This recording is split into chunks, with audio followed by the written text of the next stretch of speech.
वृंदावन शोभन नंद गाँव सुगाम, बंसी बट सोबट नहीं, कृष्ण नाम सुनाम। भगवान कृष्ण की प्राप्ति करनी है तो क्या हमें वृंदावन में वास करना जरूरी है महाराज श्री? कृष्ण की भूमि बड़ी पवित्र है। यहाँ रहने से हमारा मन शुद्ध होगा, भगवान के चरणों में लगेगा और हम आध्यात्मिक पथ में आगे बढ़ेंगे। यहाँ रहें तो बहुत अच्छा है।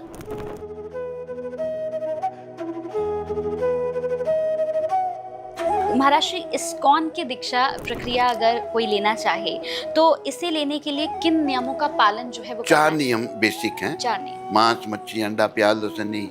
दूसरा सिगरेट, बीड़ी, तंबाकू, पान, शराब, चाय, कॉफी नहीं। तीसरा ब्रह्मचर्य व्रत, पुरुष के लिए पर स्त्री माँ के समान। चौथा नियम जुआ नहीं खेलना, सच बोलना।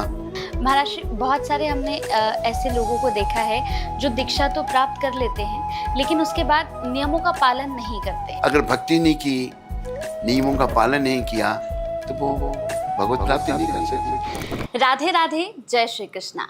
बहुत बहुत स्वागत है आप सभी का हमारे इस खास विशेष पॉडकास्ट में।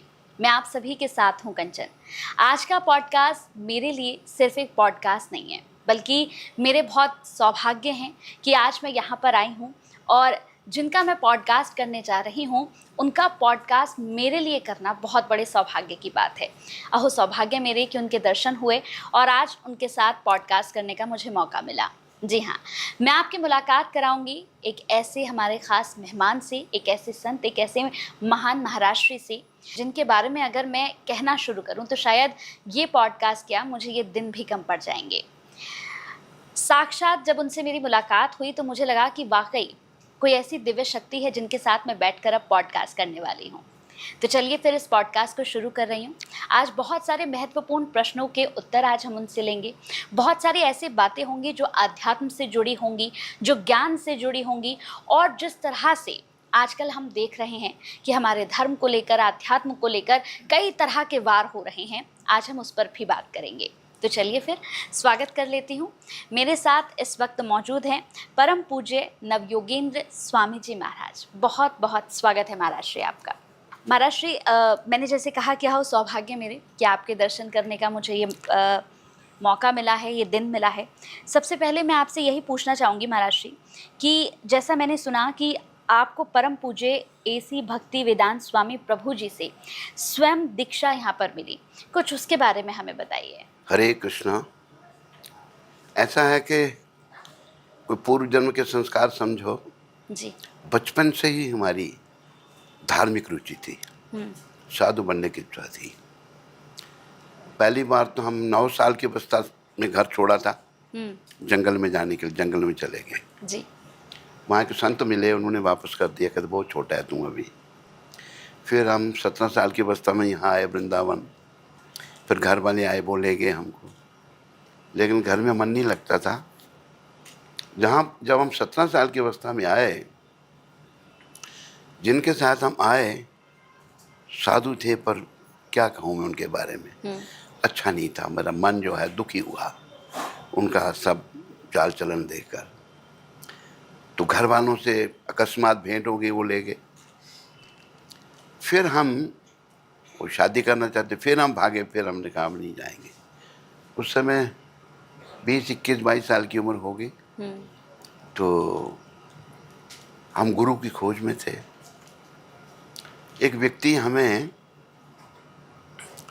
अमेरिका से मिले, वो साधु थे प्रोफेसर पर साधु बने हुए थे। वो हमारे निवास स्थान जहाँ हमारा शरीर का जन्म हुआ वहाँ पर मुझे मिले, हमारे साथ रहे और उन्होंने अच्छी अच्छी बातें की। शाकाहारी थे वो। फिर उनसे भेंट मेरी दिल्ली में हो गई जब मैं घर से भाग के आ गया था। वो कहते हैं कि तुम अमेरिका में आकर के ये खादी इंपोर्ट करो, वहाँ पर खादी बहुत अच्छा कपड़ा है। तो मैं खादी ग्रामोद्योग योग में कुछ चेक इन कर रहा था, तो वहाँ पर 2 शेवन हेड अमेरिकन्स वो धोती कुर्ता खरीदने के लिए आए थे। तो मैं उनसे बड़ा अट्रैक्ट हो गया, भाई विदेशियों ने हेड शेप किया है, शिखा रखी है, हिंदुस्तानियों को शर्म आती है, तो मैंने खादी का काम छोड़ा, उनके पीछे पीछे हो लिया। पीछे पीछे आते आते मैं इस्कॉन के मंदिर में आया दिल्ली में। ये आनंद निकेतन में एक घर में मंदिर था वहाँ पर। तो वहाँ पर बड़ी लंबी कथा, मैं थोड़ी शार्ट आपको सुना रहा हूँ। जी। हम रहने लगे, पहले रहने के लिए मना कर दिया। कृष्ण भगवान की कृपा से एक माता आई, उसने मेरा कहीं बाहर अरेंजमेंट कर दिया, मुझे जानती भी नहीं थी। फिर प्रभुपाद जी आए, प्रभुपाद जी से नहीं मिलने दे वो। एक दिन मैं ज़बरदस्ती उनके कमरे में चला गया, तो फिर प्रभुपाद जी जो हैं वृंदावन गए, वृंदावन से बम्बई चले गए। तो 2 भक्त जो हैं उनके साथ हम वृंदावन गए, दिल्ली मंदिर हमने छोड़ दिया, उन्होंने बोला हम वृंदावन जाएंगे। वृंदावन गए, वहाँ पर हेडशिप किया, और वहाँ से वो फिर बम्बई जा रहे थे, तो बम्बई चले गए। बम्बई में हम बैठे थे, प्रभुपाद जी दर्शन दे रहे थे। तो जो मुझे पहली बार मिले थे खादी ग्राम उद्योग में, उन्होंने मेरी इंट्रोडक्शन प्रभुपाद जी से की कि ये ब्राह्मण बालक है, बड़ा अच्छा। तो मैंने उस इंट्रोडक्शन का लाभ उठाया। मैंने कहा स्वामी जी, मैं टांगे दबाना अच्छी जानता हूँ, मैं रात को आऊँ आपकी सेवा करने के लिए। कहा ठीक, आ जाना। रात को उनकी हम सेवा करने लगे। सेवा करते करते उनको आराम करना होता, 2 बजे उठते थे गुरु महाराज प्रभुपाद जी। तो उनके सेक्रेटरी जो थे वो बाहर बैठ के भी, ये बच्चा डिस्टर्ब कर रहा है उनको। मुझे कहता है बोलना नहीं है। मैं चुप हो गया। फिर आगे से गुरु महाराज बातें कर रहे हैं, बातें हो रही हैं, प्रश्न पूछ रहे हैं, उत्तर दे रहे हैं। बड़े खुश हुए। प्रभुपाद प्रभुपाद के विषय में आप सब लोग जानते होंगे जी। जिन्होंने इस्कॉन की स्थापना 1966 में न्यूयॉर्क में की। आज पूरे वर्ल्ड में इस्कॉन है। तो मुझे पूछते तुम्हारा नाम क्या है? मैंने कहा मेरा नाम योगेंद्र कुमार शर्मा। आज के बाद तेरा नाम नव योगेंद्र दास। तो गुरु महाराज ने नाम दे दिया। तो जब सदगुरु नाम लेते हैं तो वो दीक्षा ही होती है, नया जन्म होता है हमारा। ऐसे गुरु महाराज से नाम मुझे प्राप्त हुआ। तो यही आपका प्रश्न था। जी। जी। हमने, जैसे आपने अभी कहा कि बहुत छोटी उम्र में आपने घर छोड़ दिया था। सबसे पहले आपने बताया कि सर्वप्रथम आप जब 9 वर्ष की आयु में थे तब आपने छोड़ा। उसके बाद फिर 17 वर्ष की आयु में भी आप घर से आ गए, वृंदावन आ गए। हाँ, वृंदावन आ गए। तो बहुत छोटी उम्र होती है महाराज श्री, क्योंकि आजकल तो हम देख रहे हैं कि बच्चे बड़ी जल्दी बड़े हो जाते हैं, लेकिन वो 17 वर्ष की आयु उस समय की अगर मैं बात करूँ तो बहुत बाल अवस्था होती है। तो कहाँ से प्रेरणा मिली, कैसे आया, मन में क्या विचार आया महाराज श्री? देखिए ऐसा है कि पूर्व जन्म के संस्कार थे जी। मुझे याद है, मुझे 6 साल की अवस्था की बातें याद हैं। हाँ। मैं छोटा ही था, तो बस ये सोचता था कि बिना माँ बाप की आज्ञा के साधु नहीं बनना। तो मैं अपने पिताजी के पास गया, मेरे पिताजी मुझे अनुमति दो, मैं साधु बनना चाहता हूँ। तो वो मुझे टरकाने के लिए कहता अपनी माँ से पूछ जाकर। माता जी के पास आया, मैंने कहा माता जी मुझे साधु बनना है। बारम्बारी यही, हर समय यही मेरी वो कहना था, लगन थी। कहता अच्छा तेरी एक बहन की शादी हो जाएगी फिर चले जाना तुम। मैंने कहा मान तो गई, मानी ये। तो मैंने उस समय मैं दूसरी तीसरी में पढ़ता था, तो मैंने कागज़ में उर्दू में लिखा, हमें उर्दू पढ़ाई जाती थी, कि माता जी ने आज कहा है कि जब बड़ी छोटी बहन की शादी हो जाएगी तो मैं साधु बन सकता हूँ। मैंने कहा दस्तखत करो इस पर। कहते मैं तो पढ़ी नहीं हूँ। मैंने फिर अंगूठा लगाओ। उन्होंने ना दस्तखत किए ना अंगूठा लगाया, हंसने लगी माता। तो ये कोई पूर्व जन्म के संस्कार थे कि हमारी रुचि साधु बनने की थी, भक्ति करने की थी। और देखो कैसे नेचुरल था। अभी हमारे भारत में, हमारे घर में भी था, सभी देवी देवता हैं, गणपति हैं, शंकर भगवान हैं, राम हैं, कृष्ण हैं, दुर्गा माता, सभी हैं। हाँ। तो मैं ये सोचता था इतने देवी देवता हैं, इनमें बड़ा कौन है सबसे? हाँ। तो मैं इस निर्णय पे आया सबसे बड़े जो हैं वो भगवान विष्णु हैं। हाँ। मैंने विष्णु भगवान की फ़ोटो ले आया, उनकी मैं आराधना करने लगा। फिर विष्णु भगवान ने राम जी का ही अवतार लिया है, फिर मैंने राम जी की आराधना की। लेकिन मेरे जो इष्ट देव थे वो कृष्ण थे। तो मुझे कभी कभी सपने में कृष्ण भगवान के दर्शन होते थे। एक भगवान का विग्रह है, भगवान ने बछड़े के गले में हार डाला हुआ है, वो मुझे सपने में दर्शन दिए उन्होंने। तो मैंने सोचा भाई कृष्ण है हमारे भगवान। तो एक हमारे रिलेटिव थे जी। वो भी बड़े भक्त थे। तो जब हम भागे गए आए थे 17 साल की बच्चा में, घर वाले ले गए हमारी माता को, उन्होंने कहा बहन तुम्हारा बेटा जो भाग गया था मेरे पास भेजना। हम गए उनके पास, उनका नाम था रामानंद शर्मा। वो कहते हैं बेटा तू जो है महामंत्र का जप किया कर। महामंत्र हरे कृष्ण कृष्ण कृष्ण हरे हरे, हरे राम राम राम हरे हरे। तो मैं ये महामंत्र की, उन्होंने 14 माला कही मेरे को, तो मैं 14 माला करने का प्रयास करता था। तो ऐसे जीवन चलने लगा आगे, लेकिन घर में मन नहीं लगता था मेरा। फिर थोड़ी उम्र बढ़ गई, फिर अब तेरी शादी करनी है। मैंने कहा शादी नहीं करनी मैंने। एक जगह उन्होंने फिक्स किया, तो हनुमान जी की कृपा, हनुमान जी की बड़ी कृपा रही मेरे पर, कृष्ण कृपा, हनुमान जी की कृपा। हमारे जब शादी होती है तो लड़की और लड़के का जन्म पत्र मिलाया जाता है जी। आप भी जानते होंगे जी, ये। जी। हाँ, तो एक पंडित जो लड़की वालों की तरफ से था, हमें भी जानता था, लड़की वालों ने कहा भी ये बड़ा अच्छा लड़का है, हमारी लड़की की शादी इससे करवा दो। कहते मेरा बाएं हाथ का काम है, उसने कर दिया, फिक्स कर दिया सब कुछ। लेकिन मेरी आत्मा नहीं मान रही। शरीर से बहन एक दूसरे टाउन में रहती थी। मेरा भाई कहता है कि भाई को बुलाएं, अभी हम जो ठाका सेरेमनी करनी है। ठाका तो आप जानते हैं। जी, जी। मैंने कहा मैं खुद जा रहा हूँ वहाँ पर। मैंने अपना जन्म पत्र लिया, उस बालिका का जन्म पत्र लिया, एक पंडित को दिखाया। कहते बिल्कुल नहीं मिलते, ये शादी नहीं होनी चाहिए, ये दोष है इसमें। मैंने शरीर से बयान मिला, तुम मेरी शादी वहाँ कर रहे हो? कहते हाँ, क्या खराबी है, पढ़ी लिखी लड़की है, बड़ा घर है, बड़ा जहेज आएगा, ये होगा वो होगा। मैंने कहा जन्म पत्र तो मिलने चाहिए थे, मिलने चाहिए नहीं? हाँ। कहते हाँ। मैंने कहा ये लोग आप मिलाओ किसी से। उन्होंने एक पंडित को दिखाया, उसने भी यही कहा ठीक नहीं है। फिर उन्होंने मैसेज भेजा, तो वहाँ मैं दूसरी जगह बच गया। वो कट ऑफ हो गया, भाई पंडित ने गलत मिलाया, अब किसी और को दिखाओ। तो ऐसे सिलसिला चलता रहा। फिर एक जगह, तीसरी जगह फिर फिक्स कर दी उन्होंने। तो मैंने कहा भाई नहीं, मैं नहीं करूँगा।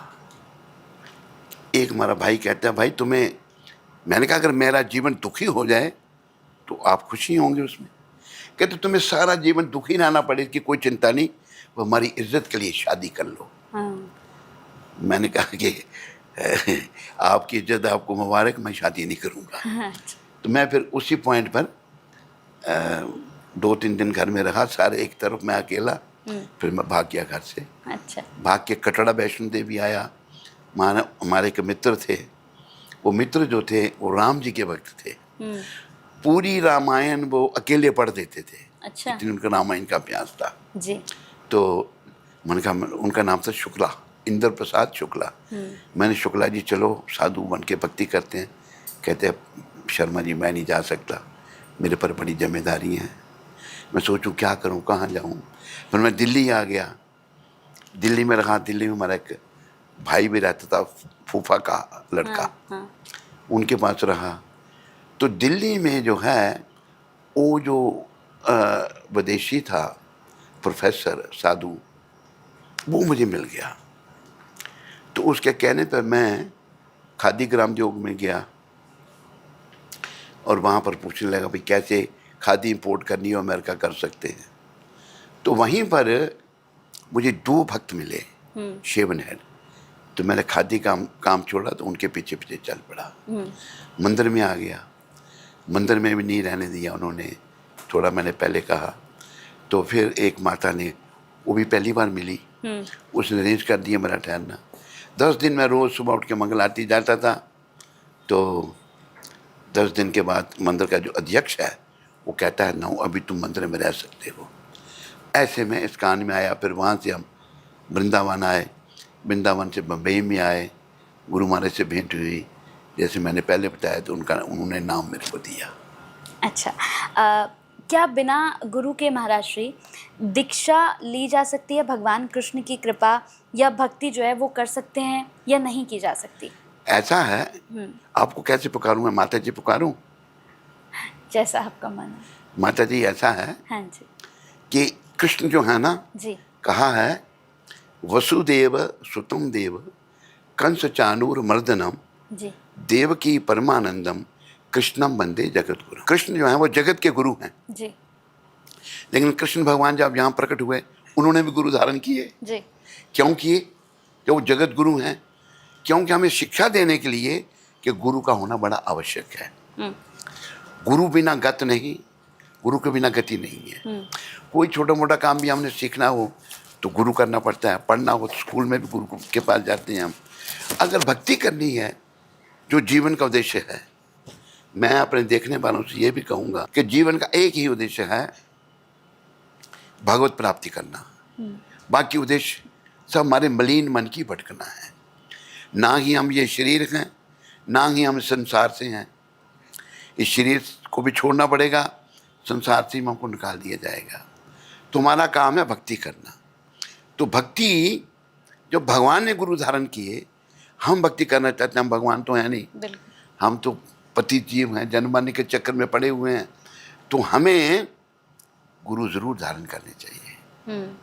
गुरु के बिना गति नहीं है। यही प्रश्न है ना आपका? जी। जी। महाराज श्री, जैसे हम दीक्षा की बात कर रहे हैं तो क्या दीक्षा कोई भी ले सकता है या फिर महाराज श्री इसका कोई क्राइटेरिया होता है? देखो, जो हमें दीक्षा मिलती है हमारी जो है जी। ब्रह्म माधव गौड़िया वैष्णव संप्रदाय है। तो हमारी जो गुरु परंपरा है ये कृष्ण भगवान से आ रही है। जी। हमारे ओरिजिनल गुरु कृष्ण हैं, फिर उनके गुरु ब्रह्मा जी, फिर नारद जी, ऐसे जो है ये परंपरा चली आ रही है। हमारे गुरु महाराज जो हैं ओम विष्णुपाद परमहंस परिव्राजकाचार्य अष्टोत्तर सचरी शिला भक्ति वेदांत गोस्वामी महाराज शिला प्रभुपाद, ये इस संप्रदाय से हैं। तो इनके भी गुरु हैं। ओरिजिनल गुरु हमारे कृष्ण हैं। और भगवान ने गीता में ये दीक्षा दी, ये शिक्षा दी है कि एवं परंपरा प्राप्तम एवं राजस्यो विदु। ये जो परंपरा अर्जुन में तेरे को मैं ज्ञान जो दे रहा हूँ, ये परंपरा में चला आ रहा था जी। गुरु शिष्य परंपरा में। लेकिन सा काले न महता योग नष्ट परंतपा, बड़ा समय होने के कारण ये परंपरा नष्ट हो गई है। और मैं भक्तों से सखा चेती रहस्य मिदम उत्तमम, तुम मेरे भक्त और सखा हो, इसलिए मैं गीता का परम गोपनीय रहस्य तुम्हें बता रहा हूँ। भगवान ने अर्जुन से ये प्रोग्राम शुरू किया, तो ये परंपरा चली आ रही है। महाराज श्री, इस्कॉन की दीक्षा प्रक्रिया अगर कोई लेना चाहे तो इसे लेने के लिए किन नियमों का पालन जो है वो 4 नियम बेसिक हैं। 4 नियम। पहला नियम मांस मच्छी अंडा प्याज लहसुन नहीं, जो खाना पहले भगवान कृष्ण को भोग लगाना। दूसरा नियम कोई नशा नहीं, जिसमें सिगरेट बीड़ी तम्बाकू पान शराब चाय काफ़ी भी नहीं। अच्छा। केवल लोग कहते चाय काफ़ी में क्या दोष है? हाँ। चाय में टैनिन होती है। हाँ। और कैफीन होती है, और ये हैबिट फॉर्मिंग है। हाँ। आदत बन जाती है। हमें किसी का, देखो हमारे गुरु महाराज प्रभुपाद जी जो हैं, उन्होंने विदेशी जो शराब को पानी की तरह पीते थे, उनकी चाय काफ़ी छुड़ा दी। विदेश में चाय नहीं पीते हमारे भक्त। अच्छा। कोई चाय नहीं पीता, और हम भी नहीं पीते, हमारा कोई भी अनुयायी चाय नहीं पीता। अच्छा महाराज श्री, बहुत सारे हमने ऐसे लोगों को देखा है जो दीक्षा तो प्राप्त कर लेते हैं लेकिन उसके बाद नियमों का पालन नहीं करते हैं। ऐसे बहुत से जो लोग हैं आपके सामने भी आए होंगे, तो उनके लिए क्या कहेंगे आप? उनके लिए कहेंगे, जैसे स्कूल में बच्चे को दाखिल किया जी, वो पढ़ा नहीं तो फेल हो जाएगा। इसी प्रकार उन्होंने दीक्षा तो ले ली, आध्यात्मिक स्कूल में उन्होंने प्रवेश किया, अगर भक्ति नहीं की, नियमों का पालन नहीं किया, तो वो भगवत प्राप्ति नहीं कर सकेंगे। ठीक है महाराज जी, हम देखते हैं कि बड़ी संख्या में, सिर्फ वृंदावन नहीं, हम अगर बाहर भी कहीं जाते हैं तो हम देखते हैं कि बड़ी संख्या में विदेशी जो हैं वो इस्कॉन के डिवोटीज़ बनते जा रहे हैं लगातार। हमने बहुत सारे लोगों को देखा है। ऐसा क्यों है महाराज जी? क्योंकि अगर हम देखें तो उनके पास किसी चीज़ की कोई कमी नहीं है। क्या वो भी इस्कॉन के नियमों को फॉलो करते हैं, मानते हैं? आपने कहा कि उनके पास किसी चीज़ की कमी नहीं है। हाँ मेरा तकरीबन जीवन अमेरिका, कनाडा, यूरोप में बीता है। जी। विदेशों में रहा हूँ गुरु महाराज की इच्छा कृपा से। उनके पास सब कुछ है पर मन की शांति उनको नहीं है। आप कहते सब कुछ है, कुछ भी नहीं उनके पास, सब कुछ होते हुए कुछ भी नहीं। अगर पीस ऑफ माइंड नहीं है, आपको पता है कि विदेशों में highest rate of suicide is there, हैं, आत्महत्याएं लोग करते हैं जी। और इतना पतन है लोगों का, मैरिज स्टेबल है ही नहीं। एक मैरिज 2 घंटे रही, शादी हुई 2 घंटे के बाद डिवोर्स हो गया। तो कोई जीवन नहीं है उनका, कोई मन की शांति उन लोगों की नहीं है। उनके पास सब कुछ होते हुए कुछ नहीं। तो गुरु महाराज वहाँ गए, हमारे भक्तिवेदांत स्वामी महाराज प्रभुपाद, इस्कान के संस्थापक आचार्य, इन्होंने एक पार्क से प्रोग्राम शुरू किया। ये हरे कृष्ण मंत्र का कीर्तन करते थे, हरे कृष्ण कृष्ण कृष्ण हरे हरे, हरे राम राम राम हरे हरे। न्यूयॉर्क में एक पार्क है, टॉम्किंस क्योर पार्क, वहाँ वृक्ष आज भी वो खड़ा है, उसके नीचे गुरुदेव खड़े होकर कीर्तन करते थे खरतालों से। और उस पार्क में बैठे हुए हिप्पीस, लड़के लड़कियाँ उनके आगे पीछे बैठ जाते थे। कोई इंडियन सेंट है, गुरु महाराज कीर्तन करने के बाद प्रवचन करते थे आधा घंटा 40 मिनट, फिर पूछते एनीबॉडी हैज एनी क्वेश्चन। लोगों के अंदर जिज्ञासा शुरू हो गई। थे विदेशियों ने, कुछ भी पता नहीं था इंडिया कल्चर का, लेकिन देखो अंग्रेजी में कहा कि प्योरिटी इज अ फोर्स, शुद्धि में शक्ति है। आज हमारे साधु संत विदेशों में जाते हैं, प्राय औरतों के शिकार बन जाते हैं, वो वहाँ से शादी करके आ जाते हैं। हमारे गुरु महाराज ने स्ट्रिक्ट ब्रह्मचारी थे वो, और बड़े उच्च कोटि के संत थे। और मैं आपको ये बताना चाहता हूँ, जैसे मैंने कहा भी, उन्होंने मुझे अपने साथ में रखा, 24 घंटे उनके साथ में रहकर मन को देखा। तो वहाँ पर वो जो हिपीज लोग आते थे, लड़की लड़कियाँ, प्रवचन के बाद वो इंटरेस्टेड हो जाते, कुछ तैयार हो गए। एक का नाम था ब्रूस शाह, कीथ हैम, चक बर्नेट, ये नाम के लोग। कि आप क्या चाहते हैं? उन्होंने कहा कि मैं संस्था की स्थापना करना चाहता हूँ, international society for Krishna consciousness. तो उन्होंने बोला आप गॉड कॉन्शियस करो, लोग कृष्ण को कोई नहीं जानते। कहते नहीं, गॉड कृष्ण है और कोई गॉड नहीं है। तो स्थापना हुई 1965 में गुरु महाराज के नवंबर में, दिसंबर 1966 में गुरु महाराज ने संस्था की स्थापना कर दी, international society for Krishna consciousness. और विद इन 6-7 ईयर्स सारी दुनिया में केंद्र खोल दिए। गुरु महाराज कितना धन लेके गए थे? मात्र $7 40 रुपये लेके गए थे। तो आज भी उनका बड़ा प्रभाव है और वो बड़े महान संत थे। मैं अपने सुनने वालों से यही निवेदन करूंगा, आप सभी प्रभुपाद की शरण लो, उनकी बुक्स पढ़ो। आज भी आप अनुभव कर सकते हैं, अनेकों लोग अनुभव करते हैं। हमारे संपर्क में एक डॉक्टर आए, उनकी पत्नी अच्छी, तो वो भक्त हो, शिष्य बन गई हमारी। डॉक्टर जी खाने पीने वाले थे, खाते भी थे पीते भी थे। वो उनकी पत्नी कहे, महाराज डॉक्टर साहब को चरनी लगा लो, आप बार बार कहें। तो हमारे गुरु महाराज की ऐसी कृपा हुई, डॉक्टर साहब ने मांस शराब सब छोड़ दिया और आज वो 64 माला करते हैं। अच्छा। 64 राउंड्स वो रोज चांट करते हैं। तो ये हमारे गुरु महाराज का प्रभाव है। ऐसे कई नास्तिक आस्तिक बने। एक चंडीगढ़ में मैं था, वहाँ पर एक महिला मंदिर में आती थी, मुझे कहती हैं आप हमारे घर सत्संग करेंगे? मैंने कहा पूछा क्यों? हमारा काम ही यही है। कहते अगर मेरे पति नहीं आए सत्संग, मैंने कोई बात नहीं। सत्संग रखा उन्होंने। मुझे उनके पति की बैकग्राउंड मिली कि वो शराब पीते थे, मांस खाते थे और बड़े पढ़े लिखे थे पर नास्तिक थे, नॉन बिलीवर।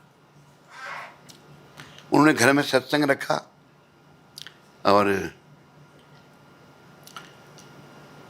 पत्नी को कहा मैं सत्संग रखूंगी। वो कहती मैं नहीं रखना है। कहते रखना है। कहते नहीं रखना है। कहते मैं घर नहीं आऊँ। कहते नहीं आओ। सत्संग रख दिया, लेकिन उसको लगा नहीं जाऊँगा तो अच्छा नहीं है। उसने मेरी वीडियो बनाई सत्संग की। सत्संग के बाद हम प्रसाद लेने लगे, वो भी प्रसाद लेने के लिए आया। जब प्रसाद लेने के लिए आया तो मैंने कहा भाई आप 10 मिनट के लिए इस हरे कृष्ण मंत्र का जप किया करें। हरे कृष्ण कृष्ण कृष्ण हरे हरे, हरे राम राम राम हरे हरे। वो कहते हैं पहले आपसे बात करनी है। मैंने कर लीजिए। तो मैं कहा, कहते अभी। उन्होंने लोगों को डिनर सर्व करना शुरू किया। हम बच्चों के कमरे में चले गए। 10:30 11 बजे होंगे। रात का 1 बज गया। उन्होंने प्रश्न बड़े अच्छे किए मेरे को, और गुरुदेव की कृपा से, प्रभुपाद जी की कृपा से प्रश्नों के उत्तर देते रहे। 1 बजे के बाद वो कहते हैं, उनका नाम था सुभाष बंसल। 1 बजे के बाद कहते हैं, स्वामी जी आज के बाद आप जो कहेंगे वही हम करेंगे। और नास्तिक के आस्तिक बन गए, और आज भी वो भक्त हैं, सब नियमों का पालन कर रहे हैं जी। तो ये सब नाम का प्रताप है जो हमारे गुरु महाराज ने जो हरे कृष्ण आंदोलन शुरू किया है, इसको सबका पालन करना चाहिए। और आप जो आपका जो चैनल है, जितने भी कार्यकर्ता हैं, सब ये महामंत्र जपें, हरे कृष्ण कृष्ण कृष्ण हरे हरे, हरे राम राम राम हरे हरे। एक बात आप याद रखें कि संसार हमको छोड़ना है। कहा है, कबीर जी ने बड़ा सुंदर कहा है, 2 बातन को भूल मत, जो चाहत कल्याण, नारायण एक मौत को, दूजे कृष्ण भगवान। अगर तुम्हें अपना भला चाहिए, मौत और भगवान को नहीं भूलना, क्योंकि मृत्यु हम सबके लिए आएगी। हम अभी क्या कर रहे हैं? हम नश्वर संसार में शाश्वत घर बनाने का प्रयास कर रहे हैं। बड़ी बड़ी बिल्डिंगें खड़ी कर देते। कब तक रहेंगे इस बिल्डिंग में हम? एक दिन हमको निकाल दिया जाएगा। बड़ी बिल्डिंग खड़ी की होगी, उससे अटैचमेंट हो जाएगी। हमें किसी चीज़ से मोहग्रस्त नहीं होना, हमारी किसी चीज़ से अटैचमेंट नहीं होनी चाहिए। हमारी अटैचमेंट केवल कृष्ण भगवान से होनी चाहिए। वो कैसे आ सकती है? कलयुग में एक श्लोक आता है भागवत में जी। कृते यध्याय तो विष्णु तृतीयाम यजते मखे, द्वापरे परिचर्यायाम कलो तद हरि कीर्तनाथ। सदयुग में भगवत प्राप्ति ध्यान से होती थी। मनुष्य की आयु होती थी 1 लाख वर्ष। लोग ध्यान लगाते थे भगवान को पाने के लिए। सदयुग के बाद त्रेता युग आया। त्रेता युग में राम भगवान हुए, आयु होगी 10,000 वर्ष। और साधन भगवत प्राप्ति का होगा यज्ञ। यज्ञ किए जाते थे, यज्ञ करके भगवान को प्रसन्न किया जाता था जी। फिर द्वापर युग आया, आयु होगी 1000 वर्ष। द्वापर युग में पूर्ण पुरुषोत्तम भगवान कृष्ण प्रकट हुए, और साधन था मंदिर में मूर्ति की पूजा, विग्रह की पूजा। अभी ये 5,000 साल पहले कलयुग शुरू हुआ है। कलयुग की पूर्ण आयु 4,32,000 वर्ष है। अभी मात्र 5,000 वर्ष बीत हुए हैं, 4,27,000 वर्ष अभी बाकी हैं। आगे आगे बड़ी बुरी हालत हो जाएगी, बुरी हालत, जीना दुश्वार हो जाएगा। लोग जो कुछ भक्ति करना चाहते हैं जंगलों में चले जाएंगे, आदमी आदमी को खा जाएगा मार करके, ऐसा होगा। चाइना में तो खा लेते हैं ना बच्चों को, ऐसी हालत हो जाएगी। तो हम सबको भक्ति करनी चाहिए। और ये जो महामंत्र है जो स्वयं भगवान कृष्ण चैतन्य महाप्रभु ने दिया था। कृष्ण चैतन्य कौन है? कृष्ण ही कृष्ण चैतन्य महाप्रभु के रूप में प्रकट हुए। उन्होंने, अभी देखो जितने युग हुए, सतयुग, त्रेता, द्वापर, युग, कलयुग। सतयुग में हंस भगवान हुए, त्रेता युग में राम भगवान हुए, द्वापर युग में कृष्ण भगवान हुए, और कलयुग में गौर भगवान चैतन्य महाप्रभु। और उन्होंने ये आंदोलन आज से 500 साल पहले बंगाल में शुरू किया था। और उन्होंने ये भविष्यवाणी की थी, वो भगवान है स्वयं। भगवान अपने भक्ति के रूप में आए हमें भक्ति सिखाने के लिए। वो कहते हैं, पृथ्वी तीर्थ यत्र नगर आदि ग्राम, सर्वत्र प्रचार होई वो मोरो नाम। दुनिया में जितने नगर ग्राम हैं सभी मेरे नाम का प्रचार होगा। 500 साल भगवान ने कहा, पहले कहा, आज हो रहा है। हाँ। हर जाति के लोग बन रहे हैं। आप कोई पूछो कोई इस जाति के लोग हैं, मैं आपको बताऊंगा। कोई जाति नहीं बची जो भक्ति नहीं कर रहे। बिल्कुल। और हमारे 4 नियम, मांस, मच्छी, अंडा, प्याज, लहसुन नहीं। दूसरा सिगरेट, बीड़ी, तम्बाकू, पान, शराब, चाय, काफी नहीं। तीसरा ब्रह्मचर्य व्रत, पुरुष के लिए पर स्त्री माँ के समान, स्त्री के लिए पर पुरुष पिता के समान। ये जो बॉयफ्रेंड गर्लफ्रेंड अमेरिका में है, ये निषेध है हमारी संस्था में, गुरु महाराज ने किया हुआ है। चौथा नियम, जुआ नहीं खेलना, सच बोलना, सुबह 4 बजे से पहले उठना, मंगल आरती में जाना और ये महामंत्र का जप करना, हरे कृष्ण कृष्ण कृष्ण हरे हरे, हरे राम राम राम हरे हरे। बिल्कुल। महाराज जी, एकादशी व्रत की अगर मैं अब आपसे पूछूं कि एकादशी व्रत के पारण को लेकर अक्सर लोग पूछते हैं कि अगर मुहूर्त में व्रत का पारण नहीं किया तो क्या व्रत का फल जो है वो नहीं मिलता है? शास्त्र में ऐसा लिखा है। अच्छा। शास्त्र की बात है ना। हाँ। समय पर पालन करना और एकादशी रखना बहुत ज़रूरी है। एकादशी का बहुत महात्म है। एकादशी रखने से हमारे जो कई जन्मों के पाप कटते हैं और हम भगवान के निकट आते हैं। जीवन का उद्देश्य कृष्ण के निकट आना है। आज जो लोग मोह माया फंसे हुए हैं, बुरे कर्म कर रहे हैं, मांस खाते हैं, शराब पीते हैं, व्यभिचार करते हैं, जुआ खेलते हैं, ये भगवान से दूर जा रहे हैं। पर अगर ये सब पाप कर्म छोड़कर महामंत्र जपें तो धीरे धीरे महाप्रभु जो हैं बहुत दया में हैं। महाप्रभु के बड़े भाई थे नित्यानंद, उन्होंने जगाई मदाई का उद्धार किया था। जगाई मदाई ब्राह्मण थे लेकिन बहुत पतित थे और वो बड़े हर प्रकार का काम वो करते थे, हर प्रकार का बुरा काम करते थे, मारना, लूटना, वैश्यागमन करना, चोरी करना, सब काम। लेकिन नित्यानंद भगवान ने उनका भी उद्धार कर दिया, वो भी शुद्ध भक्त बन गए। महाराज जी, जो एकादशी का व्रत रखते हैं और 16 माला का जप करते हैं, क्या वो कभी नर्क नहीं जाते? देखो ऐसा है, ये व्रत रखना, नाम जपना, शुद्धि करना अपनी। अभी देखो शरीर की शुद्धि साबुन पानी से होती है जी। मन की शुद्धि कैसे होगी? एक दोहा कहा है, तन पवित्र सेवा किए, धन पवित्र किए दान। ये तन पवित्र कैसे होगा? जैसे हम सेवा करेंगे मंदिर में भगवान की जी, और धन की पवित्रता दान से होगी। मन पवित्र हरि भजन सो, मन पवित्र हरि भजन से, भगवान के नाम से, हरे कृष्ण कृष्ण कृष्ण हरे हरे। मन पवित्र हरि भजन सो, होत त्रिविधि कल्याण, तीनों तरीके से कल्याण होगा। नाम से हमारी शुद्धि होगी। मंगला आरती सुबह 4 साढ़े 4 बजे के करीब जो है महाराज श्री होती है। जो बच्चे सभी स्कूल से जाते हैं, कॉलेज में हैं या किसी एग्ज़ाम की तैयारी कर रहे हैं, वो मंगला आरती में कैसे भाग ले सकते हैं? देखो ऐसा है, जीवन का उद्देश्य तो भगवत प्राप्ति है। ये लोग इसको ज़रूरी समझे तो मंगला आरती कोई भी करेगा। अंग्रेजी में कहा ना, where there is will there is way. चाह को राह, कोई करना चाहेगा जरूर कर सकता है। बिल्कुल। हमारे भक्त लोग सब मंगला आरती करते हैं, गुरुकुल के बच्चे भी जाते हैं मंगला आरती में। ये नियम बहुत ज़रूरी है। स्त्रियां जो है वो संन्यास ले सकती हैं महाराज श्री? संन्यास, जैसे मैं सन्यासी हूँ जी। स्त्रियों को घेरवा वस्त्र डालने के लिए मनाही है। स्त्रियों को भी उतना ही अधिकार है भक्ति करने का जितना पुरुषों को है। ज़रूरी नहीं है कि संन्यास लेके ही भगवान मिलते हैं। संन्यास लेके अगर उसका कोई पालन नहीं करे तो वो तो घोर नरक में जाएगा। तो बहुत सारी माताएं ऐसी हैं जो शादी नहीं करती। हमारे पास भी माताएं हैं, एक माता यहीं बैठी है, 2 माताएं हैं, उन्होंने शादी नहीं की। एक कुंती माता है, एक भक्ति माता है, और दोनों भक्ति कर रही हैं। तो संन्यास लेने की आवश्यकता नहीं है और शास्त्र में कोई बंधन नहीं है इस तरह के लिए। वृंदावन अगर हम देखते हैं अब, तो वृंदावन अब सिर्फ एक भूमि नहीं है, यहाँ पर जो है भाव जुड़ गया है लोगों का। तो हम यहाँ इतने संत देखते हैं, इतने महान कथावाचकों को देखते हैं, मन में एक प्रश्न आता है कि अगर हमें भगवान कृष्ण की प्राप्ति करनी है तो क्या हमें वृंदावन में वास करना ज़रूरी है महाराज श्री? वृंदावन ये वो जगह है जहाँ पर भगवान ने लीलाएं की हैं। जी। भगवान कृष्ण से बड़ा कोई नहीं है, कृष्ण ही भगवान है।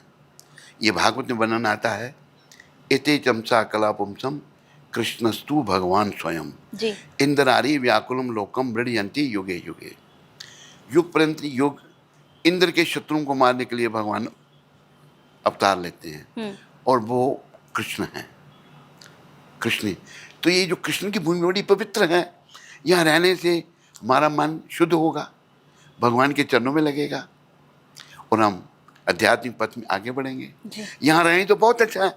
और ये भी है, मैं आपको बताऊं, कई लोग वृंदावन शरीर में आते हैं शरीर छोड़ने के लिए। यहाँ की जगह है, वहाँ एक माता बाल विधवा होगी बम्बे से, तो विधवा हो गई, पति चला गया तो वृंदावन में आ गई। 33 साल 33 ईयर्स वृंदावन में रही। 33 साल के बाद उसको मैसेज आया बम्बई से, बम्बई की रहने वाली थी वो, कि कुछ पेपर साइन करने हैं प्रॉपर्टी के, कहते मैं वृंदावन नहीं छोड़ूंगी। तो उन्होंने बोले एक दिन के लिए आओ, पेपर साइन करके दूसरे दिन फ्लाइट में चले जाना। चली गई, 3 दिन के लिए गई बेचारी, वापस नहीं आई, शरीर छूट गया उसके वहीं पर। 33 साल वृंदावन रही, आखिरी समय वृंदावन नहीं मिला। तो वृंदावन बड़े भाग्य से मिलता है। यहाँ आना, यहाँ रहना बड़ा सौभाग्य है। कहाँ है? वृंदावन सो बन नहीं, नंद गांव सो गाम, बंसी बट सो बट नहीं, कृष्ण नाम सो नाम। वृंदावन जैसा बन नहीं है। क्यों? इसमें भगवान ने लीलाएं की, भगवान चले। और जब भगवान आ रहे थे पृथ्वी पर, कृष्ण भगवान, उन्होंने राधा जी को कहा चलो मैं जा रहा हूँ पृथ्वी पर, अवतार ले रहा हूँ। कहते मैं नहीं जाती।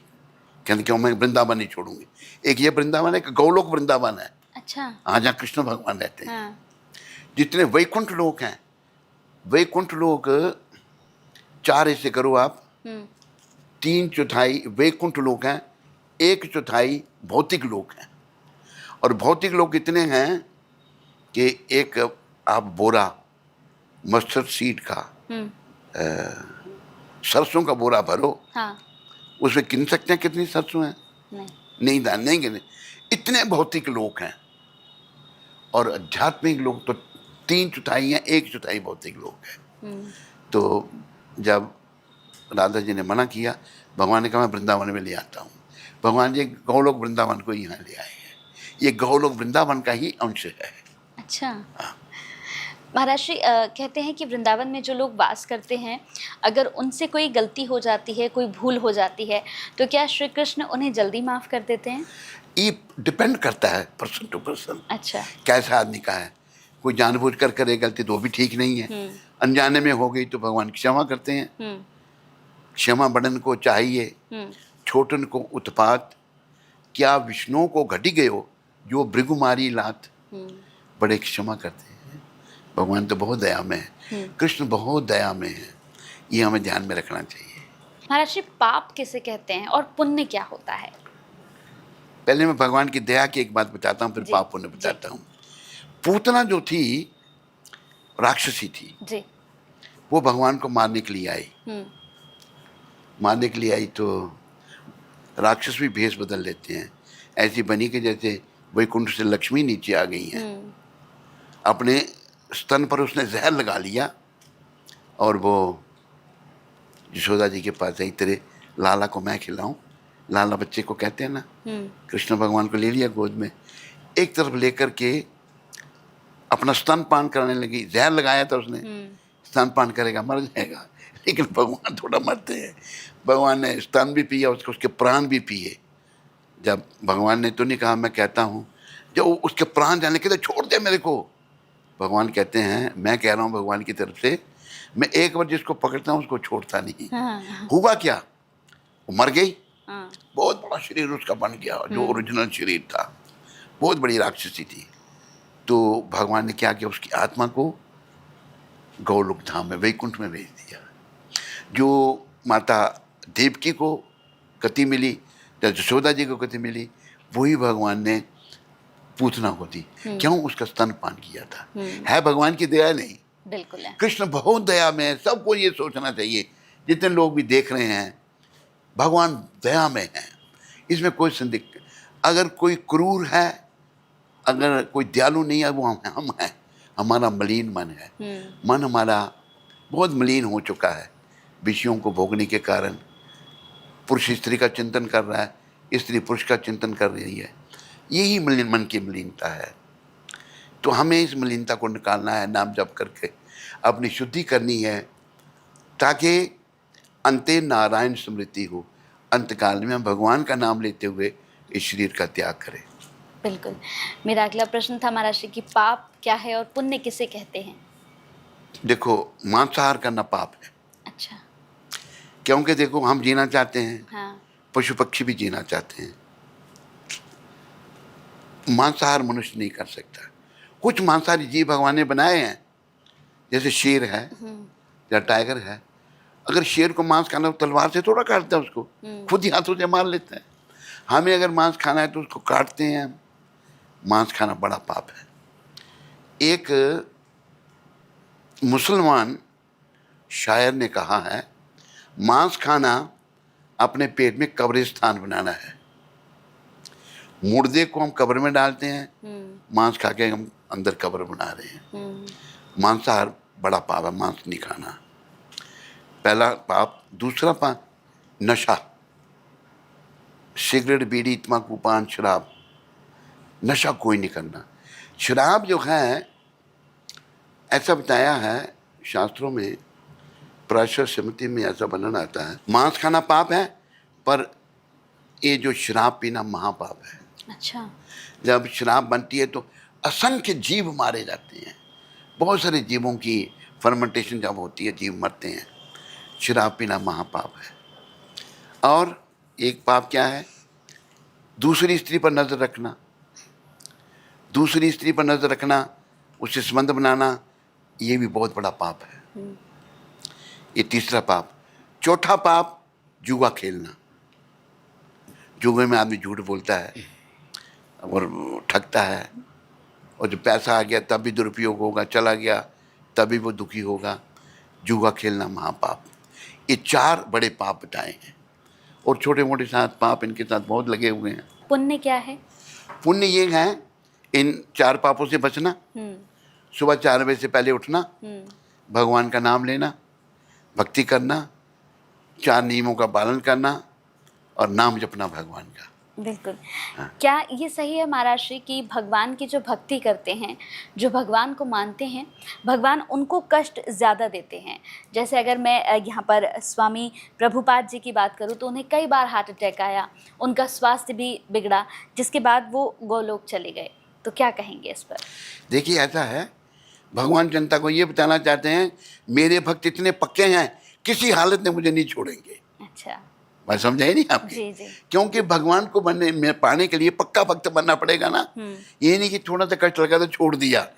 भगवान के भक्त किसी हालत में भगवान को नहीं छोड़ेंगे। वो मरना स्वीकार करेंगे, लेकिन भगवान को छोड़ना स्वीकार नहीं करेंगे। बिल्कुल। महाराज जी, हम देखते हैं आजकल कि आजकल के जो लोग हैं वो दूसरों के सुखों को देखकर बहुत दुखी है। हाँ। ऐसा क्यों है महाराज जी? क्योंकि वो भक्त नहीं है भगवान के, मन उनके मलिन है, मन में गंदगी है। भक्त अगर वास्तव में जो भक्त है, किसी को सुखी देके दुखी नहीं होगा। हाँ, वो ठीक है, इसका अपना कर्म, मेरा अपना कर्म है। आपके अनुसार महाराज जी, संसार में सबसे सुखी कौन है? सबसे सुखी वो है जो 4 नियमों का पालन करता है, जो पूर्ण रूप से कृष्ण भगवान की शरण में आ गया है, जिसका जीवन कृष्ण के लिए है, कृष्ण के लिए वो जीता है, कृष्ण के लिए वो सब कुछ करता है, और वो सबसे सुखी है। अच्छा, आप ये बताइए, मैं आपको एक प्रश्न पूछता हूँ जी। आप मेरे को देख करके मैं दुखी लगता हूँ या सुखी? सुखी। ठीक है महाराज जी। महाराज जी, सच्ची भक्ति किसे कहें? क्या नाम जप से भगवान कृष्ण की भक्ति प्राप्त हो सकती है? देखो, ऐसा है, 4 युग मैंने बताया ना आपको। जी हर युग में अलग अलग साधन था भगवान को पाने के लिए। जी। कलयुग में कलो तद हरि कीर्तनात्, कलयुग में हरि कीर्तन, भगवान का नाम लेने से भगवान मिलेंगे। क्या होगा? इससे शुद्धि होगी। और ये भागवत में ही है, कृते अध्याय तो विष्णु तृतीयाम यजते मखे द्वापरे परिचर्यायाम कलो तद हरि कीर्तनात्। कलयुग में हरि कीर्तन के द्वारा ही भगवत प्राप्ति हो सकती है। और चैतन्य महाप्रभु जो स्वयं कृष्ण हैं जी। उन्होंने हरि नाम का ही प्रचार किया। उन्होंने, जो बड़े बड़े विद्वान थे, एक प्रकाशानंद सरस्वती थे, एक उधर थे बंगाल में, जगन्नाथपुरी में, वो बहुत विद्वान थे, और भगवान ने उनको भी भक्त बना दिया। वो भी नाम जपने लग पड़ गए, कीर्तन करने लगे। तो आप किस प्रकार की भक्ति को सर्वोत्तम मानते हैं महाराज श्री? यहाँ पर साकार, निराकार, नित्य सेवा या केवल नाम स्मरण? हम जो महाप्रभु ने, चैतन्य महाप्रभु ने भक्ति सिखाई, जी। हम उसको सबसे श्रेष्ठ भक्ति मानते हैं। हम्म। और रिजल्ट फलेना परचिते। देखो इतनी श्रेष्ठ भक्ति हमारे गुरु महाराज ने विदेशियों के दी, जी। जिन्होंने कभी कृष्ण का नाम नहीं सुना था। आज वो चाय काफी तक नहीं पीते। आज जो बॉयफ्रेंड गर्लफ्रेंड करते थे, आज वो ब्रह्मचारी और सन्यासी बने हुए हैं अनगिनत। तो ये सबसे श्रेष्ठ भक्ति है। किसी बात का पता कैसे लगता है? फलेना परचिते, थिंग्स आर जज बाय द रिजल्ट।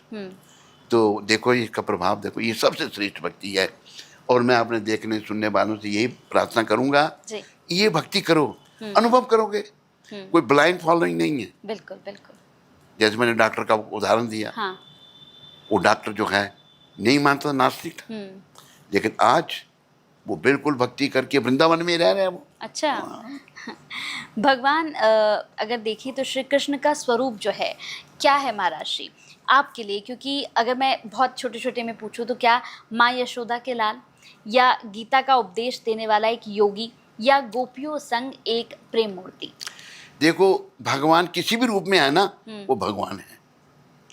बाल रूप में है तब भी भगवान है, गोपियों के साथ है तब भी भगवान है, या कुरुक्षेत्र के युद्ध भूमि में है तब भी भगवान है।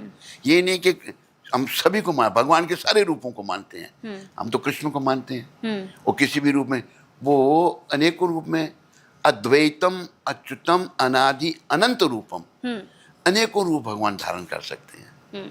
और वो सब रूप भगवान के हैं, उनको हम मानते हैं। हाँ, कई युवा ये सोचते हैं महाराज श्री कि हमारे जो भगवान श्री कृष्ण हैं वो तो बड़े रोमांटिक थे और रासलीला किया करते थे। आम जन भगवान श्री कृष्ण की रासलीला को किस तरह से समझे?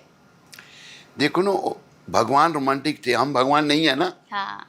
ये हमारे युवा ऐसा सोचते हैं, उनकी बेसमझी है। हाँ। भक्त नहीं है वो। तो भगवान जो करते हैं वो दिव्य है। गीता में भगवान ने बताया है, जन्म कर्मच में दिव्यम एवं यो वेति तत्पता त्यक्त्वा देहम पुनर्जन्म नेति मामेति सु अर्जुना।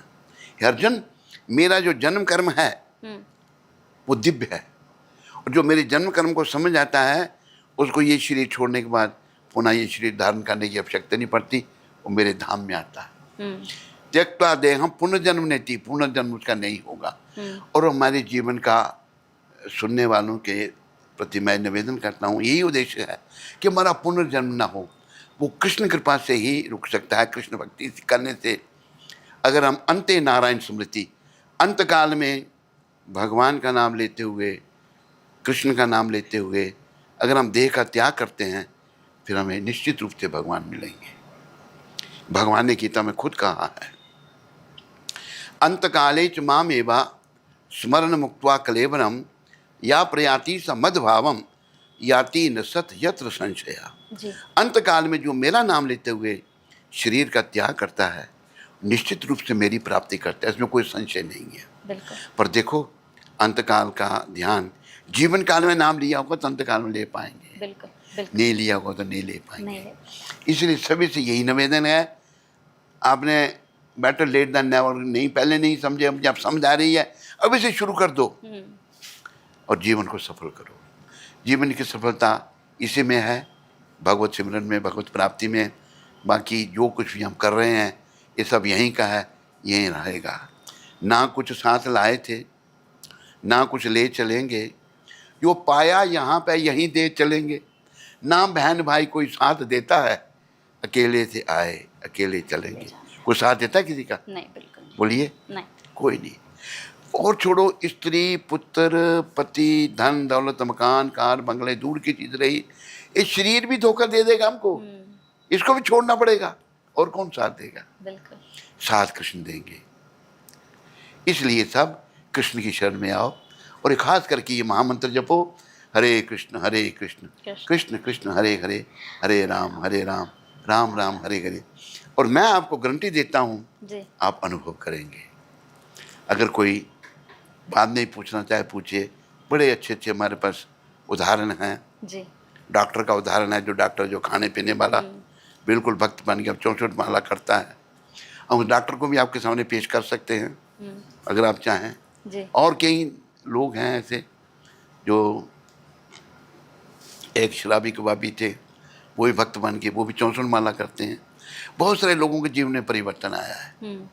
तो कृपा करके आप सब लोग महामंत्र का जप करो। और मैं आपके जो चैनल वालों से भी निवेदन करूंगा, हाँ, आप सब ने भी एक दिन शरीर छोड़ना है। बिल्कुल। पुरुष हो या स्त्री हो, चैनल का मालिक हो या चैनल में काम करने वाला हो, जी। सब ने जाना है। पर जाने जाने मंत्र बताया है कि दोहा बड़ा सुंदर, आए हैं तो जाएंगे राजा रंक फकीर। राजा रंक फकीर समझे ना? जी। एक सिंहासन चढ़ चले, एक बंदे जात जंजीर। जो राजा रंक फकीर कोई भी है, सबको जाना पड़ेगा, लेकिन एक सिंहासन पे चढ़ के जा रहे हैं। उनके लिए विमान आता है वैकुंठ से। ये शरीर छोड़ने के बाद तुरंत उनको दिव्य शरीर मिलता है। दिव्य शरीर उनका विमान में बैठता है और धाम में जाते हैं। और जो पाप कर्म करने वाले, उनको ये शरीर छूटता है तो यातना देह मिलती है। यमदूत उसको बांध करके घसीट करके ले जाते हैं और बड़ा कष्ट होता है। और ये हमारे शास्त्र में वर्णन है। महाराज श्री, हमारे युवाओं को आजकल हमारी जो जनरेशन है, बहुत इन्हें स्ट्रेस रहता है, मानसिक तनाव रहता है, तो भगवत गीता इनके लिए कैसे उपयोगी साबित हो सकती है? देखो, भगवत गीता उपयोगी साबित होगी, वो पढ़ें भगवत गीता, खास करके जो हमारे गुरु महाराज की भगवत गीता है। उन्होंने हर श्लोक का बड़े अच्छे ढंग से तात्पर्य दिया है, समझाया है। वो पढ़ें। हमारे सब नवयुवकों से मेरी निवेदन है, पढ़ें। और नवयुवकों से ये निवेदन है, ये महामंत्र ये ज़रूर जपें। आप कम से कम 10 मिनट के लिए शुरू करें।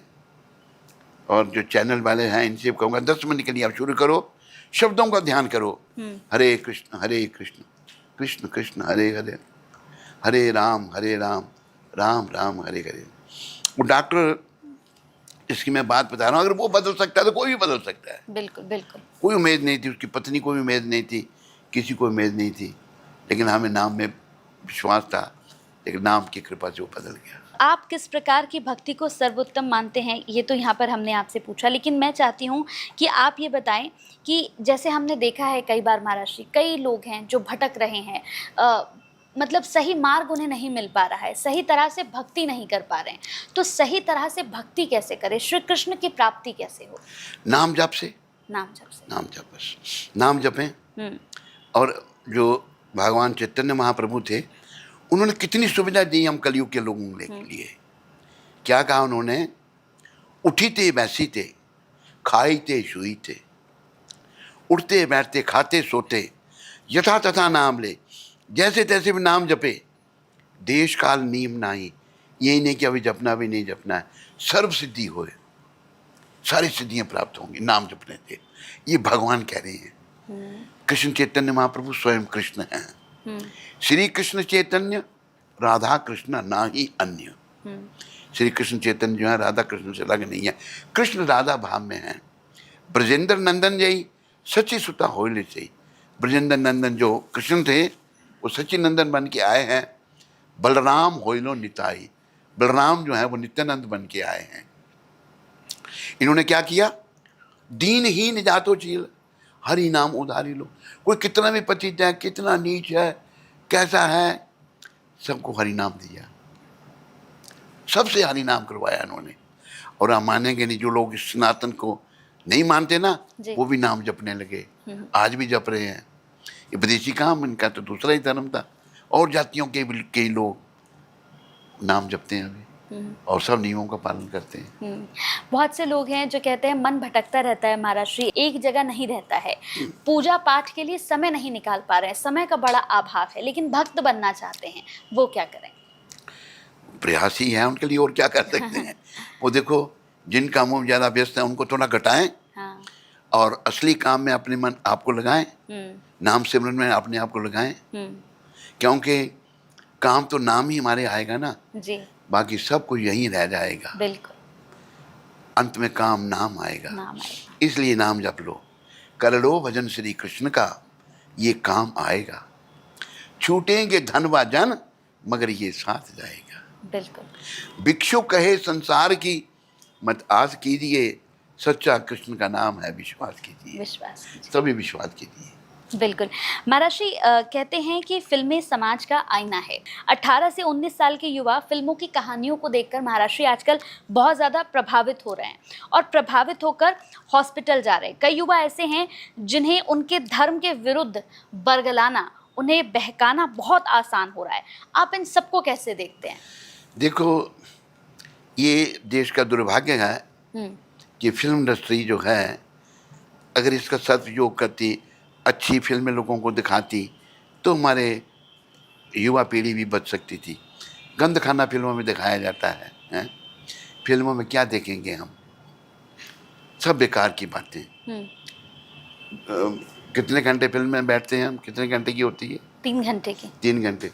3 घंटे बैठ के चारों तरफ दरवाजे बंद हैं, कई लोगों के पेट खराब हैं, बदबू है, फ्रेश एयर नहीं है। हम एक फिल्म दिखाने के लिए ले गए नृसिंह भगवान, हाँ। तब से हम बीमार चल रहे हैं। अच्छा। आज आपने इंटरव्यू लेना था, थोड़ा सा फर्क पड़ा, नहीं तो आज तक हम बीमार ही थे, सुबह भी बीमार थे। अच्छा। तो भगवान ने इंटरव्यू देने के लिए मुझे थोड़ा स्वस्थ कर दिया। हाँ। तो फिल्मों में दुर्गति है, सदगति नहीं है। जिन्होंने भारत का 60 साल राज किया वो तो नास्तिक थे, भगवान को मानते नहीं थे। उन्होंने कोशिश की सब आस्थाएं खत्म करने की, लेकिन कृष्ण कृपा से ऐसा प्रधानमंत्री आ गया जो भगवान में मानता है। बिल्कुल। और जिनके लिए हमने भगवान से प्रार्थना की थी, हम मिलने गए थे उनको जब वो मुख्यमंत्री थे। हमने कहा कि हमारी हृदय से इच्छा है कि आप भारत के प्रधानमंत्री बनो। हाँ, वो बन गए, फिर पत्र लिखा उन्होंने हमको एक। अच्छा। हाँ, तो अच्छा काम कर रहे हैं देश के जी। लिए। आपने अभी कहा कि आप एक फिल्म देखने गए थे, नरसिम्हा भगवान जी की वो फिल्म थी, तो इस फिल्म में आपने क्या देखा, क्या विचार आया आपको? नृसिंह भगवान के बारे में बताइए। हाँ। नृसिंह भगवान जो हैं, एक राक्षस हुआ हिरण्यकशिपु। हाँ। राक्षस भी तपस्या करते हैं। उसने बड़ी घोर तपस्या करके ब्रह्मा जी से वर ले लिया कि ना मैं मनुष्य से मरूं, ना पशु से, ना धरती पर, ना आकाश पर, ना अस्त्र, ना शस्त्र, ना दिन को, ना रात को। हमारे गुरु महाराज कहते थे, भगवान कृष्ण कहते हैं, धोखा देने वालों में मैं सबसे बड़ा धोखा देने वाला हूँ। गुरु जी अंग्रेजी में कहते थे, among the cheats I am the greatest cheat. ऐसा ये अवतार धारण किया भगवान ने, ना मनुष्य ना पशु। बड़ा सुंदर अवतार है। हिरण्यकशिपु का बेटे थे प्रहलाद महाराज, वो बड़े भक्त थे। उनको नारद जी की कृपा मिली थी और बाप कहता नहीं मैं ही भगवान हूँ, राक्षस का बाप। तो आप भगवान नहीं हैं, भगवान तो केवल कृष्ण है, विष्णु कृष्ण एक ही हैं। तो छोड़ दे, नहीं, उनको कितना मारने का प्रयास किया लेकिन नहीं मार पाया। कहा है, जाको राखे साइया मार सके ना कोई, बाल ना बांका कर सके जो जग बैरी होए। हमारे महाप्रभु ने कहा, राखे कृष्णा मारे के, मारे कृष्णा राखे के। जिसकी रक्षा कृष्ण करें उसे कौन मार सकता है? बिल्कुल। जिसे कृष्ण मारे हैं उसे कौन बचा सकता है? अभी देखो, दुर्योधन को बचाने वाले कितने थे, लेकिन कृष्ण नहीं बचा रहे थे उसको। कृष्ण अर्जुन को बचा रहे थे, अर्जुन के साथ सेना भी ज्यादा नहीं थी, लेकिन मरा दुर्योधन और सब उसका साथ देने वाले खत्म हो गए। तो हमें कृष्ण की शरण लेनी चाहिए। कृष्ण ही भगवान हैं और वही हमारा उद्धार करेंगे और हमको धाम में ले जाएंगे। महाराज श्री, आजकल हम देख रहे हैं बहुत सारे लोग जो हैं वो भगवान का गेटअप, उनका स्वरूप धारण कर लेते हैं। कोई माँ काली बन जाता है, कोई माँ काली बन जाता है, स्वरूप धारण कर लेते हैं, भगवान का गेटअप पूरा धारण कर लेते हैं। जैसे अभी जन्माष्टमी में अगर आप देखेंगे तो ये कॉमन सी बात है बड़ी, कि सब लोग, कोई श्री कृष्ण बन जाता है, कोई राधा जी बन जाती हैं। तो आप इसे किस तरह से देखते हैं, क्या ये सही है? देखो, इसमें कोई खराबी नहीं है, क्योंकि एक को बच्चा कृष्ण बना है तो हमारा ध्यान कृष्ण में जाएगा। हाँ। हमारी भावना में परिवर्तन होगा, हम कृष्ण का नाम लेंगे। तो ये अलाउ है, प्राचीन समय से चला आ रहा है। रामलीला देखो, रामलीला राम बनते हैं तो राम भगवान का सिमरन होता है, लक्ष्मण भरत शत्रुघ्न, उधर से सीता माता, सब कुछ। कोई इसमें कोई हर्जा नहीं है, ये शास्त्रगत बात है। हाँ, बने तो कोई हर्जा नहीं। अच्छा। महाराज श्री, आजकल हम एक चीज़ और देख रहे हैं कि क्या करते हैं लोग, अपने घर पे लड्डू गोपाल को रखते हैं और जहाँ भी जाते हैं, चाहे कहीं तीर्थ पे जाएं या किसी कार्य से कहीं बाहर जाएं, तो हम देखते हैं कि लड्डू गोपाल को साथ लेकर जाते हैं। जिस टेबल पर, जिस जगह पर वो खाना खा रहे होते हैं, वो लड्डू गोपाल को वहाँ उस झूठी टेबल पर भी रख देते हैं। कई लोग तो ऐसे हैं कि अपनी चम्मच से खा रहे हैं, फिर उसी चम्मच से लड्डू गोपाल को भी खिला रहे हैं, फिर दोबारा खा रहे हैं। तो इन चीज़ों को कैसे देखते हैं? ये क्या ये बिल्कुल ठीक नहीं है? लड्डू गोपाल को एक जगह विराजमान करना है, ऐसे वो इतने चीप नहीं है कहीं भी आप उठा के ले जाओ भगवान को। बिल्कुल सही। ये तो अपमान है ना उनका। ऐसा देखने वालों से हम निवेदन करते हैं, ऐसा मत करो। भगवान को घर में अच्छी तरह सिंहासन में स्थापित करो, जहाँ जाओ साथ में ले जाओ। वो आप और हमारी तरह नहीं है, वो भगवान है, त्रिलोकीनाथ हैं, विग्रह रूप में आपके घर में आए हैं, उनका सम्मान करो। ये करना ठीक नहीं है, और हमारे संत महात्मा ऐसा कहते हैं, ठीक नहीं है। कहते हैं महाराज श्री कि हम जैसा करते हैं हमें इसी जन्म में वो भोगना पड़ता है, क्या ये सही है? डिपेंड करता है। अच्छा। ये भगवान के जो कार्य करने वाले हैं, यमराज हैं, चित्रगुप्त हैं, धर्मराज भी हैं, वो तो देखते हैं कहाँ दंड यहाँ देना है, आगे देना है, ये डिसाइड वो करते हैं। यहाँ भी मिल सकता है, आगे भी मिल सकता है। ये नहीं है कि यहीं मिलेगा आगे नहीं मिलेगा ना, दोनों बातें। निर्भर करता है किस प्रकार का पाप व्यक्ति ने किया, तो वो डिसाइड करती हैं हायर अथॉरिटीज। कहते हैं महाराज श्री कि अगर हमें श्री कृष्ण को पाना है या हमें ईश्वर की प्राप्ति करनी है, हमें भक्ति की प्राप्ति करनी है, तो हमें 60-70 वर्ष तक जो है इंतज़ार करना पड़ता है, और इसी उम्र में हमें ईश्वर मिलते हैं। जो युवा हैं वो जो हैं कहते हैं कि आप जो है कर्म करो, आप पैसा कमाओ, अपनी ज़िंदगी जियो, क्योंकि ईश्वर की प्राप्ति तो 60-70 वर्ष में जाकर होगी। बिल्कुल गलत है। अच्छा। देखो, बचपन में जो संस्कार होंगे ना जी, वही जीवन भर में बने रहेंगे। बिल्कुल। बचपन में आप उल्टे सीधे कामों में लगे रहे, अंत समय फिर कैसे भगवान का चिंतन कर पाओगे? नहीं हो पाएगा। इसलिए शास्त्र कहता है, कौमार चर्त्य प्रज्ञो धर्मान भागवतन ही दुर्लभ मानुष जन्म तद अपि ध्रुवमर्तदम। भागवत में ये प्रहलाद महाराज कहते हैं कि 5 साल की अवस्था से भक्ति शुरू करनी चाहिए, नॉट लेटर देन 5।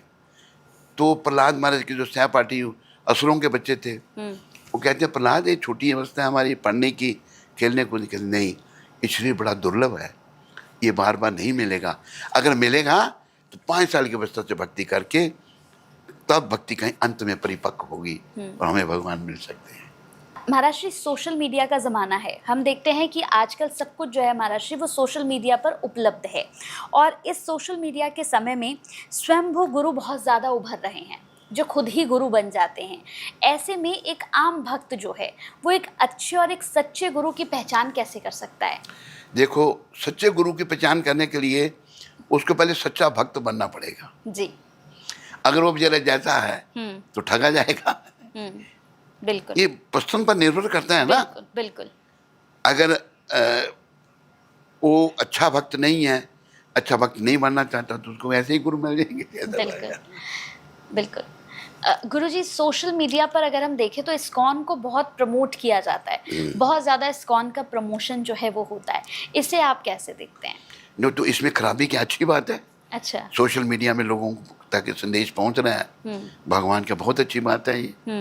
महाराज श्री, आज का जो यूथ है वो भगवान कृष्ण की, ईश्वर के होने के प्रमाण को मांगता है। आपने अक्सर देखा होगा कि आज का जो हमारा कहते हैं कि एक नई जनरेशन है, जेनजीज हैं, जो कहते हैं कि अगर ईश्वर है, अगर परमात्मा है तो इसका प्रमाण दो। तो ऐसे लोगों को, ऐसे युवाओं को आप क्या संदेश देंगे? देखो, ऐसा है कि उनकी क्या इतनी क्षमता है भगवान को देखने की। हम बहुत सारी बातें हमारे शरीर में घट रही हैं जी, हम नहीं देख सकते। बिल्कुल है, कैसे परिवर्तन हो रहा है हमें पता है? कुछ नहीं। तो भगवान को देखने के लिए हमें योग्यता लानी पड़ेगी। बिल्कुल। अगर हम योग्य नहीं हैं तो भगवान को नहीं देख सकते। बिल्कुल। तो योग्यता क्या होगी? शुद्धि करनी पड़ेगी अपनी। हमको आत्मा के स्तर पर आना पड़ेगा। ये मन की बातें हैं। हमारे युवा पीढ़ी जो है कहीं पहले तो गुरुकुलों में बच्चे जाते थे, जी शुरू से उनको आत्मा परमात्मा का ज्ञान करवाया जाता था। अब ये जो स्कूल हैं, 60 साल राज करने वालों ने बच्चों को नास्तिक बना दिया और ये ऐसे प्रश्न करते हैं, पर ये प्रश्न निराधार हैं। जी हमारे पास कोई योग्यता नहीं कि हम भगवान को देख पाएं। अगर योग्य बनते हैं हम तो भगवान जरूर देखते हैं। बिल्कुल। बस एक आखिरी छोटा सा प्रश्न है मेरा महाराज जी आपसे कि एक भक्त बनने के लिए, एक सच्चा भक्त बनने के लिए क्या करना चाहिए हमें? सच्चा भक्त बनने के लिए पहले 4 नियमों का पालन ठीक है। और नाम जप। और नाम जप कितना होना चाहिए, पहले तो उसने नहीं किया तो गुरु कृपा से हमें कहते हैं कि इतना जप कर कि हद कर दे, इतना जप कर कि हद कर दे कि यमराज भी अपना खाता रद्द कर दे। अच्छा, बहुत अच्छा। हम सबका खाता यमराज के पास खुला हुआ है। बिल्कुल। हम इतना भजन करें, यमराज कहेंगे मेरा कस्टमर नहीं है तो भगवान का हो गया। तो हम सब ने भगवान के बनना है, भगवान की शरण में आना है। बिल्कुल। बहुत अच्छा लगा महाराज जी आपसे मिलकर। मैंने जैसे कहा क्या हो सौभाग्य मेरे कि आपके दिव्य दर्शन मुझे हुए और बहुत कुछ सीखने समझने को मिला मुझे। और मैं पूरी कोशिश करूँगी कि जो आपसे सीख कर जा रही हूँ यहाँ से, वो मैं और लोगों तक पहुँचाऊँ और लोगों को बताऊँ कि कैसे हम श्री कृष्ण की प्राप्ति कर सकते हैं, किन नियमों का पालन करना है। बहुत अच्छा लगा महाराज जी, बहुत बहुत धन्यवाद। मैं आपको भी ये विश करूंगा जी कि आप भक्ति पथ में आगे बढ़ें, जी महाराज जी। इस जन्म में भगवत प्राप्ति करें। जी महाराज जी। जितने भी आप हैं अपना चैनल वाले, जी बाकियों को भी, सभी को, जी जी सबका, चैनल वालों का धन्यवाद। जी। हरे कृष्ण। हरे कृष्ण महाराज जी, हरे कृष्ण।